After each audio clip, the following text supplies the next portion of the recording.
Hi guys, this is Chichi, your teacher's teacher. Guys, I am just wondering, why is it that we find it very, very, very difficult to decipher when we have wronged people, when we are at fault, when we've erred? We find it difficult to even realize that we've done something wrong. Because I've noticed people will never apologize to you even when they are wrong. You all will have friendships that have you think has stood the test of time, and then something happens and you realize there was nothing that friendship or relationship was standing on. For some people, this can be love. You find out there's nothing. One single quarrel, one single misunderstanding, and the whole foundation of your friendship, of your relationship, comes crumbling down like dominoes. Crumbling down. Why? Because the friendship had no leg to stand on to begin with. Yes. So here is my thing, guys. It becomes very, very, very important. So here is my thing, guys. It becomes very, very, very important for us to be self-aware, which is to be able to know and tell when we have wronged people, when we have, made a boo-boo, a mistake, with people that we are supposed to be in a relationship with, right? 2, 5, 7, 10, 20 years relationship will just crumble. Why? Because one person of the two is unaware. And what is it to be aware? What does it mean? And what does it mean to be aware? Is knowing, being able to tell when something is not going okay, something is not okay, something is not right. Being able to tell yourself the truth, even when it is the most bitter truth out there that you can tell yourself. Being able to realize our frailty and fallibility is very, very important for us on our Christian journey. In order for us to truly claim that we have worked on the renewal of our hearts, we have to be conscious, which is be aware. You go fight with your friend, you don't realize you are in the wrong. You're waiting for that friend to come and apologize to you. No. Some people don't even see any wrongdoing in their behavior. Somebody will do something to me, for example, and I'm thinking I have always been a good friend. The only thing I have been is a good friend to you. I've not done anything wrong. I haven't slandered your name. I haven't cursed you out. You haven't heard that Fab said anything about you, because that is how loyal Fab will be with her friendships. And then you would decide to go and make a boo-boo and go mess up a fine relationship, a fine friendship, even lovership. You will now go and do something to sabotage that relationship. And then when Fab decides to withdraw her energy, it becomes a problem. People will not be waiting for me to come and apologize to you for what you did wrong to me. I want you to sit down and ask yourself, I've known Fab for 5, 10 years, 2 years. Pick one bad thing that Fab has done to you. Tell me one thing bad that you can say about me, other than Oh, she likes to be upfront and tell me the truth. There's nothing else.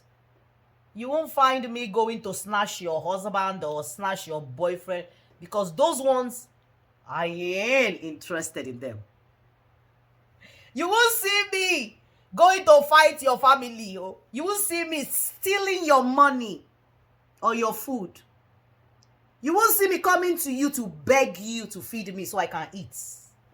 If there's anything, these friendships, I end up sowing more than the people who are in the friendship with me. Nobody who is my friend, has been my friend, will be my friend, that will not come out and say, oh, Fab has blessed me in this way or blessed me in that way. Because years ago, I made it a point of duty. I think that was when I was starting to awaken spiritually. I consciously said to myself, and that is why, in order to renew our mind, it cannot change overnight. It has to be a conscious effort. I said to myself years ago,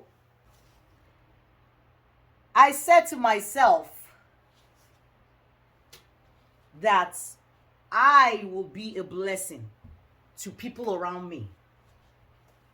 I said to myself, I will be a blessing to everybody in my life, everybody in my energy. I consciously made that effort. After I said that, I made sure I started sowing into people's lives. I would show up at meetings with something. I will meet you for the first time. I will show up with a gift. It does not matter who you are.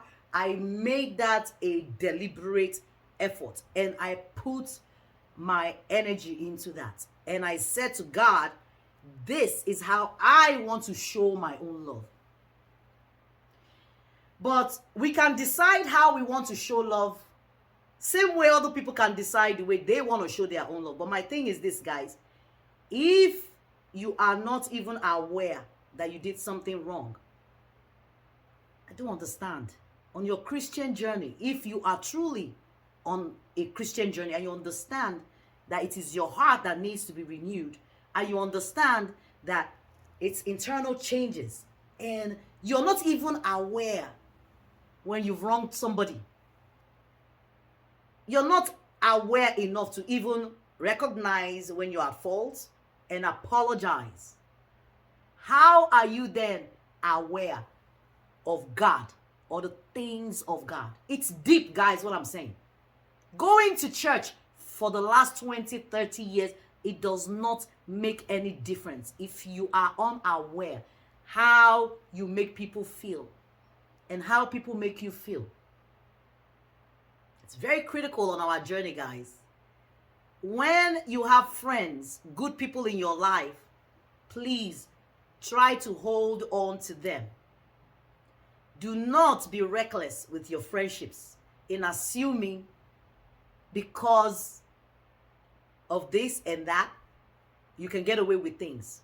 Be conscious so that when you are doing those wrong things, you are aware that, first of all, this is going to be wrong. If you're going to gossip about me behind my back, you're going to be talking about me, having an entire conversation about Fab this, Fab that, and you're my friend. You need to be able to get yourself, your mind discerned to a point where before you have those conversations, you've stopped yourself. Because now, that's where I'm at. I have control over things I say, things I do, how I interact with people, how I react. I posted something yesterday about, reaction. You don't want to go react just like that, right? You want to be responsive. You don't want to show up reacting. Every time somebody does something, boom, you want to fight. You want to attack them. You want to fight. Everything is a fight. I have had friends that you cannot correct them. You can't even say, hey, this thing that you did is wrong. What is the point of a friendship or relationship if you can't even call yourselves, each other, to order? What is the point of the friendship if I'm supposed to be lying? You go and thief somebody's money. All right, you stole. And I find out you stole. As a friend, what am I supposed to do? Keep quiet and not say anything? Right? Because I am anticipating a reaction from you.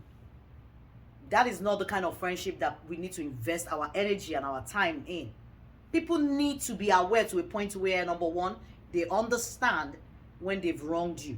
They realize their mistakes and they can apologize for their mistakes. I found out something, guys.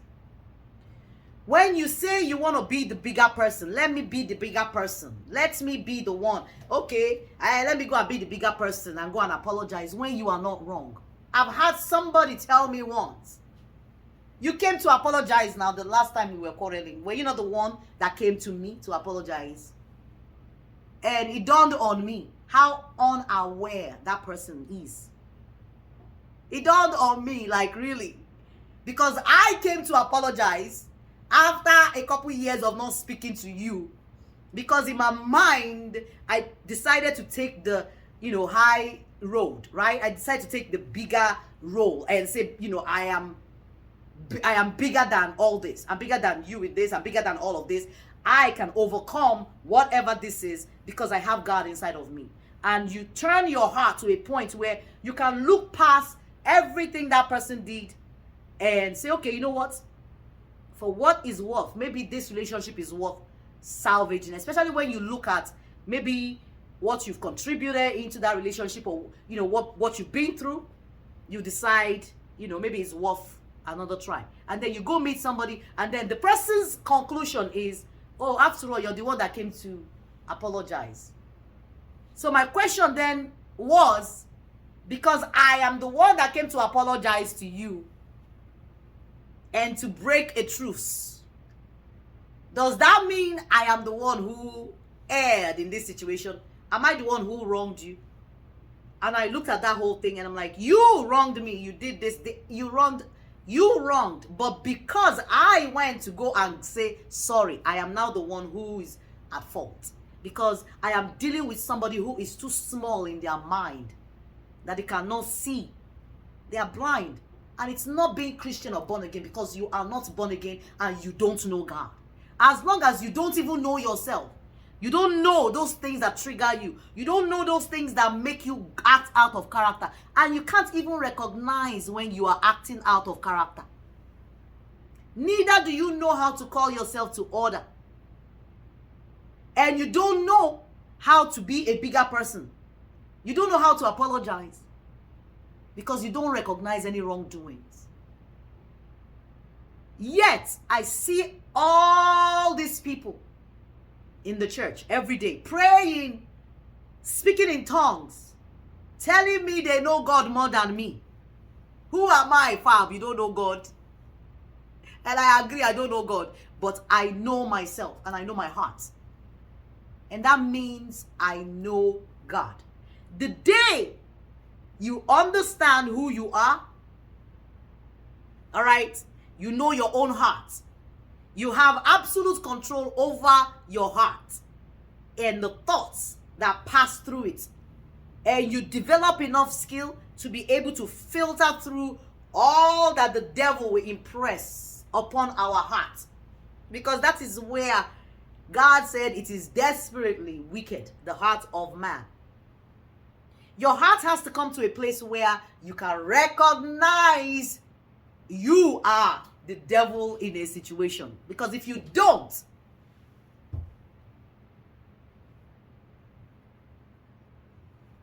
how do you want to make heaven, my brother, my sister?